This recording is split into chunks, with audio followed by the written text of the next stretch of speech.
you got a different perspective than a lot of artists, you know what I'm saying? Yeah. So, like,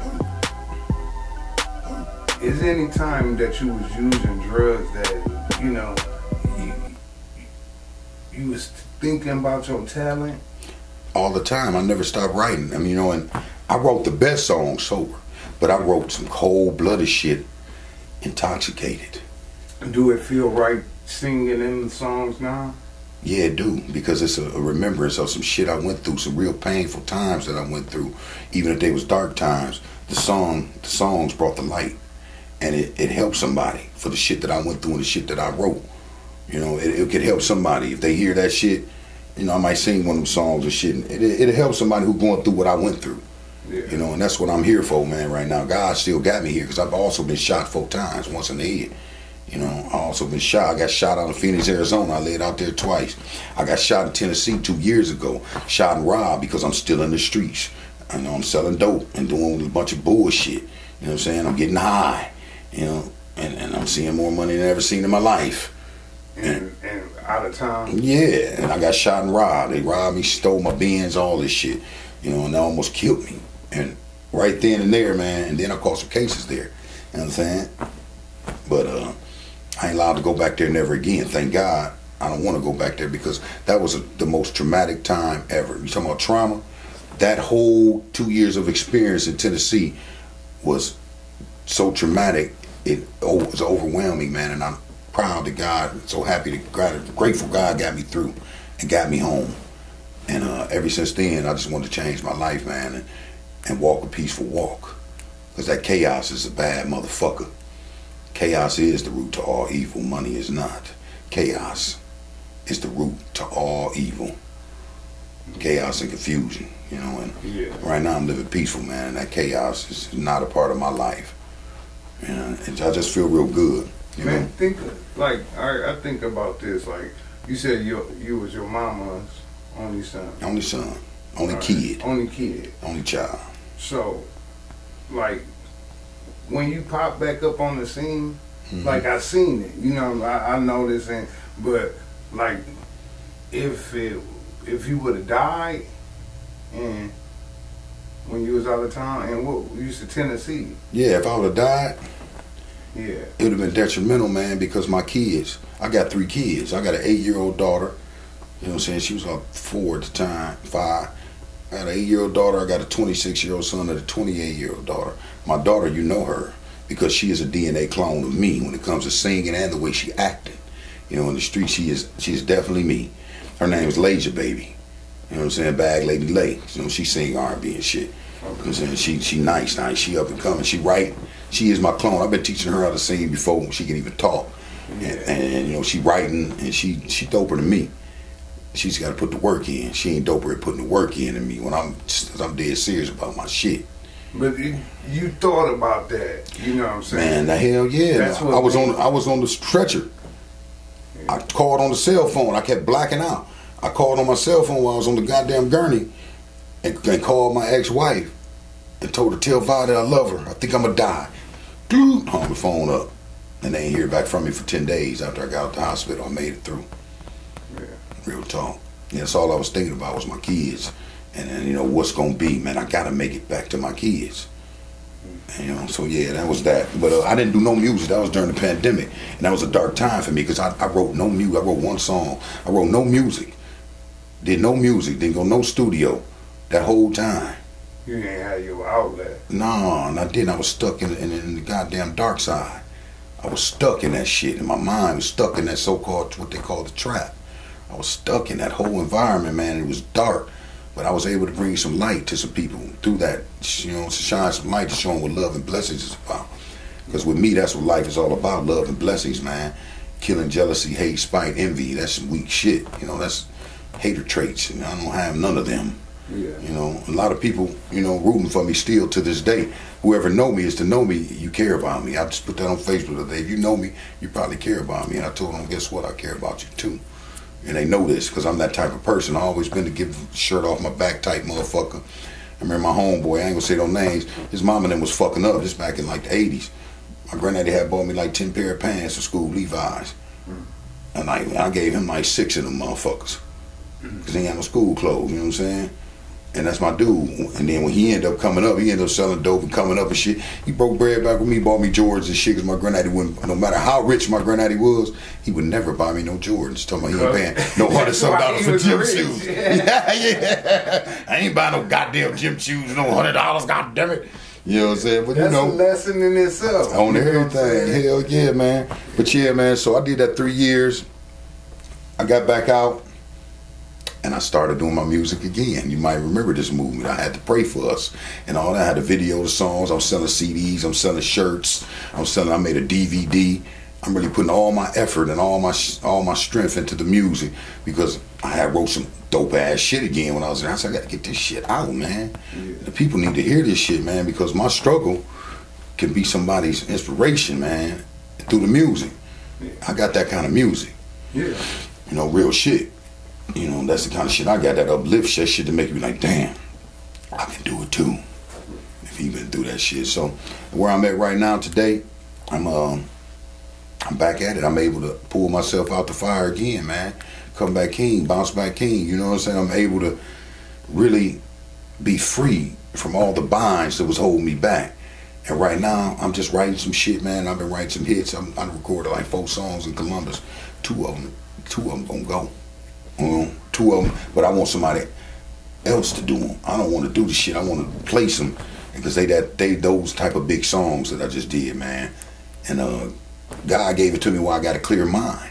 Yeah. He's like, I actually wrote a couple of the songs years ago, but I finally found some tracks and heard some tracks on the internet. Thank God for that shit. They got the beat makers all on the internet. You can hear that shit, and I'm like, man, I got shit to this shit that's futuristic. I told you I've been writing futuristic shit. Me and Port.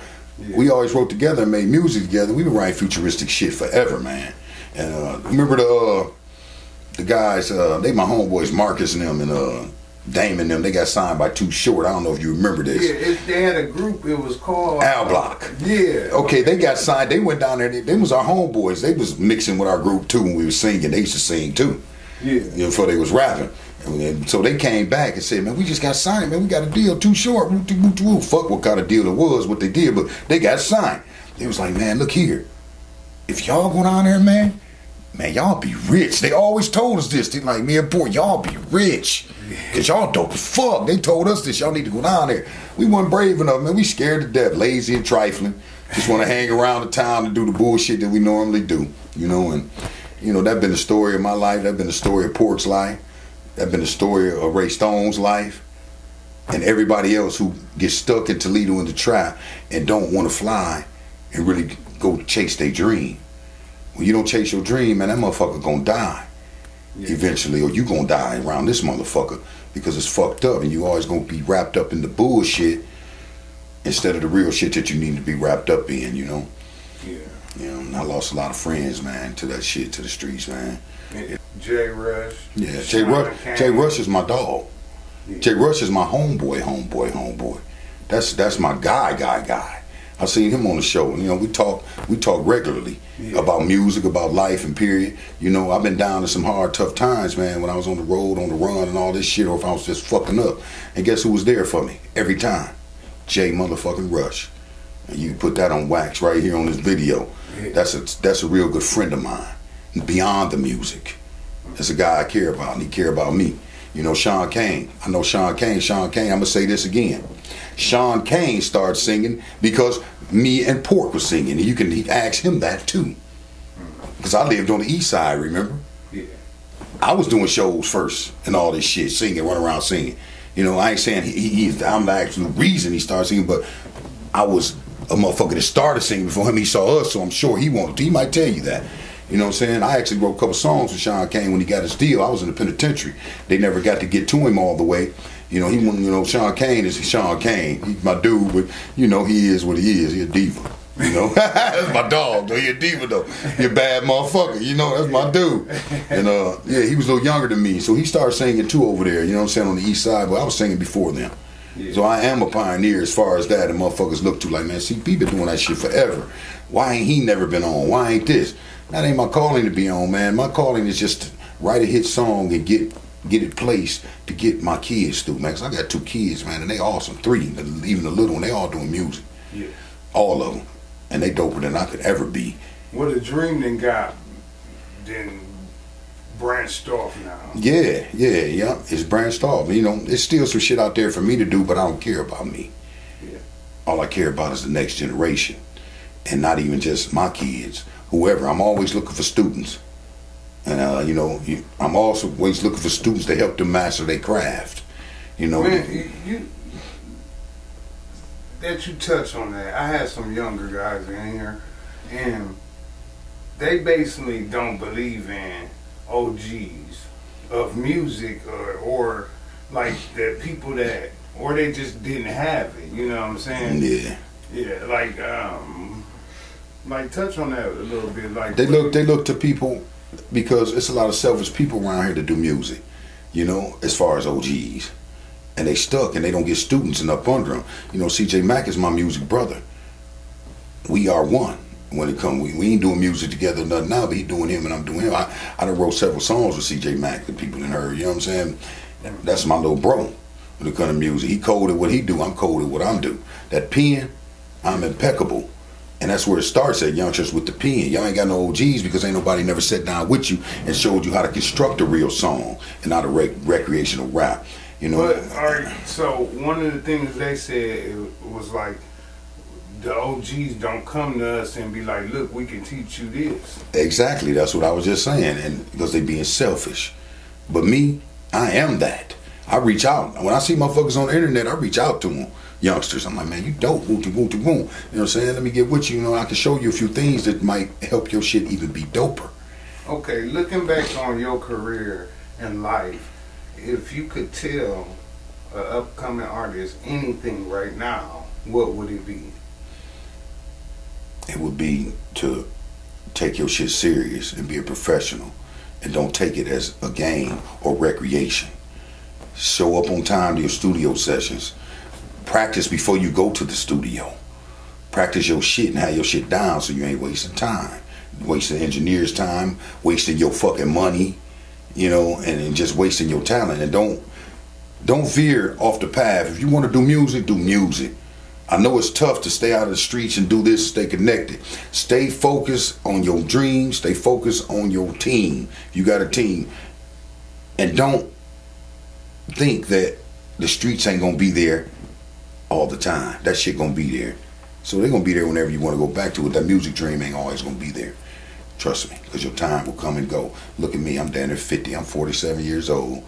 And thank God I still got my voice, I still got my writing ability, because the power is in the pen. And don't limit yourself to just one style of this and that. Tap in to anything you can tap into, you know, and don't go with the Joneses. Don't be trying to keep up with what another motherfucker doing. Make music from your spirit, and it's always going to shine, because a motherfucker want to hear your story. That's all I got to say on that. Looking back, what would you change about your career? Would it be somewhat in what you just said? If I could go back, I would stay focused on my shit, even through the darkest times of that. But what would I change? I wouldn't change shit. I am who I am. I'm here still. I'm still living, and my purpose is right now what I'm doing, you know, telling them what time it is, and the walking testimony that even though I went through all that shit, I'm a sacrificial lamb. I went through it so they don't have to go through it. Better way to answer that question. Mm-hmm. So, can you see a turning point that you could have made a right or a left, that it could have been all the way different? 6 years. After that 6 years, I got out in January. February, I was at the Grammys with Corey Goings. February, I was in the studio with L.T. Hutton. February, I was in Vegas on the stage with Tony Braxton. That was my turning point. That was your time. Man. That was my time, and it slipped. That was my time. God gave me all the tools, everything that I needed, and a blueprint to walk it. And all I had to do was stay focused and walk the straight line to keep my nose clean, away from the streets. But my spirit was still torn. But you wasn't doing drugs at that time, though. Not at that time, no. But by me staying around at the barbershop, I ended up getting a haircut. Oh, You just in the streets. It's in the streets. You was just in the streets. I wasn't doing drugs, but I was tiptoeing selling drugs. You know, and selling drugs is the same as doing drugs. It's addiction. If you selling dope, if you ain't got a dope pack, you can't sell no dope, and they knocking on your door, you losing your fucking mind because you can't make no money, and you worse than a motherfucker that's using drugs. Well, somebody said to me, was like, this was a crazy situation. They said everything was easier when I sold drugs. Everything was hard when I sold drugs. Everything was hard when I got high. It was the hardest job of my life because you have to deal with so much chaos and confusion, you know, mayhem. That's never a good life. You're always looking over your shoulder. Who gonna come? Who gonna rob you? Who gonna snitch on you? You know, when the police come to kick the door. You know, that type shit. Who gonna go in your pocket while you sleep? That ain't no life for nobody to be living. That shit is pure chaos. You know, I wish I'd have just got a job. You know, I've had a chance to work at the penitentiary. You know, and I'm gang banging. I'm selling dumb. I'm from the streets all the way. Even though I did go to Catholic school for a few years. You know, and that helped me too because I'm seeing a lot of different things in life, different situations. I'm from the projects also too. But then I go live with my granddad. I live with my mom. I'm in the projects. I go back to the west side. I'm in a mansion in the old West End. Yeah. So I seen all walks of life. I'm going to Catholic school. I go to 3, 4, 5 different public schools before I made it to this Catholic school. I was supposed to go to Central. No, I defied and want to go to Scott because I want to be a part of the turf.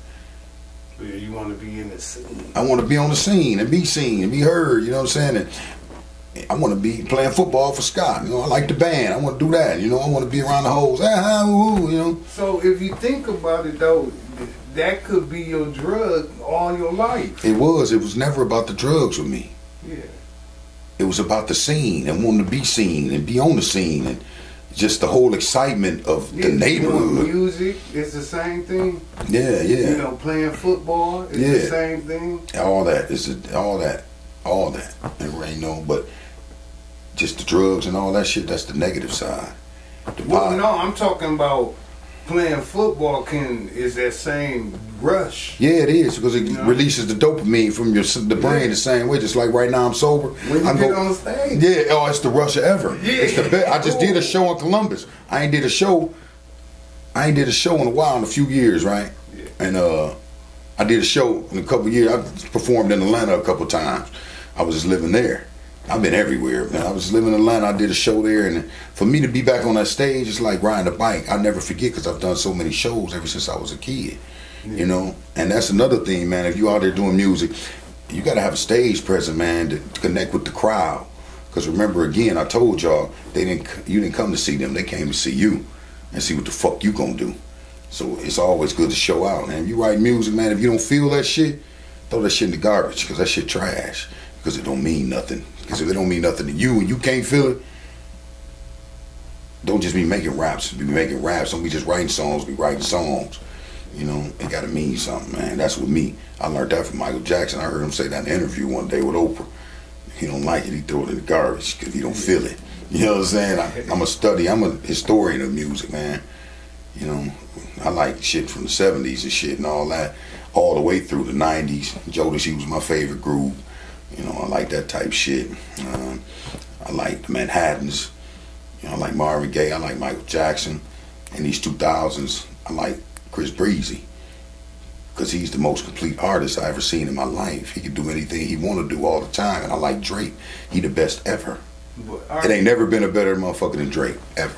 Yeah. He the best melody man I ever heard since Smokey Robinson. Yeah, he knew the game. Like, I don't think he got caught up in, like, you know how you get writer's block? Mm-hmm. He hired a bunch of them. Yeah, he hired a crew of motherfuckers to fuck. He didn't get caught up in the hype. I got to do it all myself. No, man, you got to keep entertain, man. It's about entertainment. It ain't about being true to this and that. It's about making hits, man.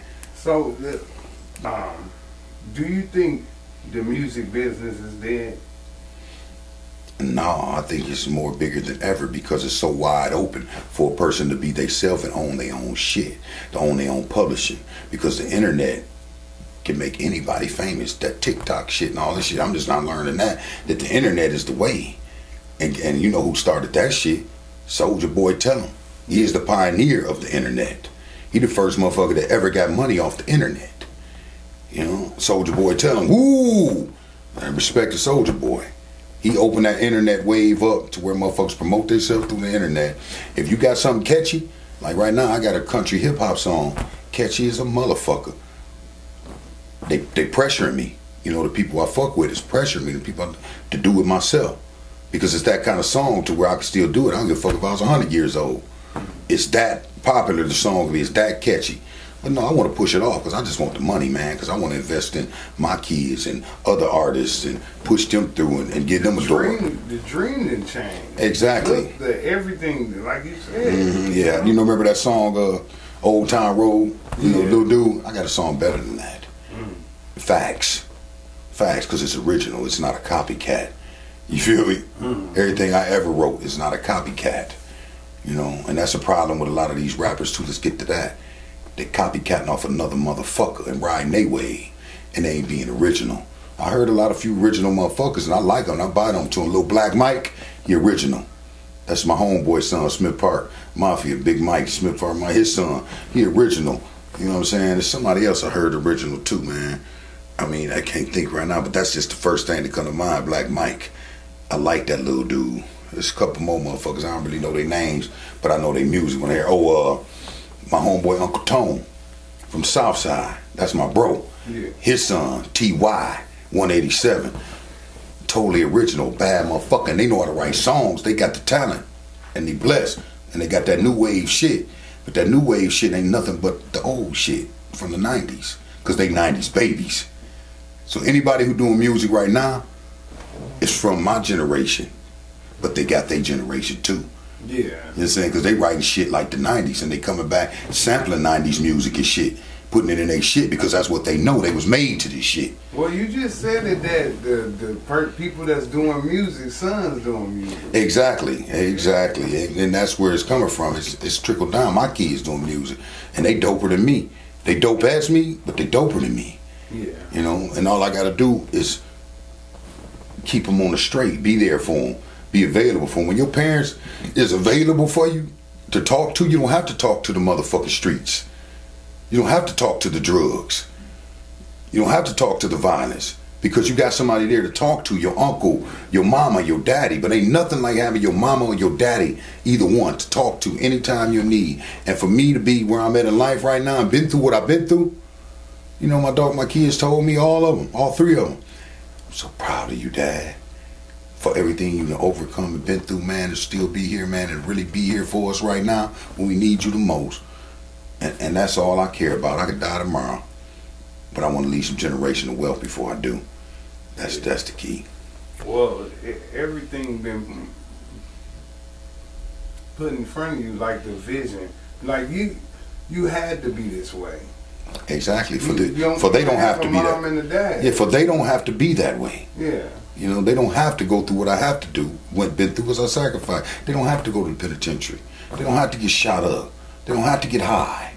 You know, they don't have to be fighting this shit all the time. When did you go to jail? 2001. 2001. And when I went to penitentiary. All right, and then when you get out? I got out 2007, January.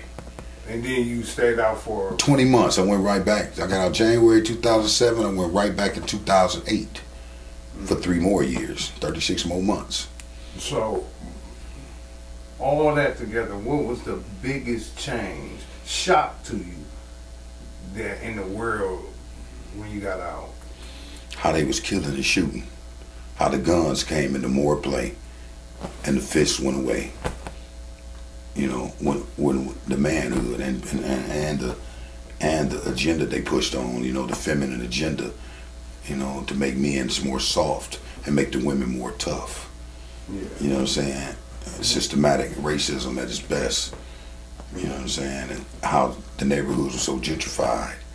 You know, whoever don't know what that means bringing whitewashing the neighborhood, pretty much. So everything you remembered is gone, and now the corporations is coming in and bringing everything in, and the neighborhood is dissipating and disappearing.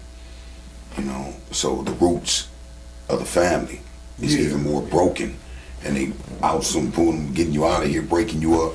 You know, well, it's new buildings, but it's all the, like you said, roots is gone. Yeah, the roots is gone from the neighborhood. When you used to go, I remember you used to go to the store with a note, get your mama cigarettes, all that. You know what I'm saying? That says right, but you go to the store and your mama see you at the store with a note. Yeah, but I'm just happy, man, that I'm here still, that I'm able to tell this story now about me, the truth about Charlie, actually, because I tell no lies, hold no punches. I am who I am, and I am who I say I am. You know, I was made this way. I wasn't sworn in this shit. I was born in this shit. What's next? What's next is I got a show on the 23rd. This is what I'm doing right now. I'm getting into Columbus circuit on the music. I'll be back around here doing some shows too. But I'm still in my recovery program right now, and I'm just stick to that because I needed my discipline. You know, without discipline, life is chaotic. Well, I think the best thing for recovery is a change of scenery. It was. That's the best thing with me. It was a change of scenery because I'm not in the same realm. I'm able to reprogram without seeing the same program. Feel that? Where I'm coming from? This Toledo was the program, but I'm able to reprogram out of this program by being somewhere else and having new feeling, new excitement, you know, and new doors to open for me. I'm headlining a show there the 23rd, 2 days before Christmas. I'm the headliner. You see, God gonna do things for you when you're doing things for yourself, the right things. I'm the headliner of a show. It's Jammy Jam, 3 sides to the club. You know, a silent party. You come in, you got to put the headphones on, but I'm the only thing that ain't gonna be silent. Me and somebody else who opening up for me. I got a motherfucker opening up for me. You know what I'm saying? You know how good that feel? And hopefully my daughter, she's supposed to be performing with me. I hope it lays your baby. I hope she perform with me. We'll see how it goes. She going through some shit. She going through a regular life. Motherfuckers got to go through life, and they let life get in the way of what their real life's supposed to be. And that's when you be worrying. So you don't even believe in God. God is believing in yourself, you know, because God is in you. That's what I believe. You know, it starts within you because he put it in you. So, you know, just stay on track, man. That's where I'm at right now. And I'm just going to keep performing and keep writing. I got some songs I'm ready to get placed, and I'm going to keep talking it to existence. This shit finna happen. As long as I stay cool and focused, you know.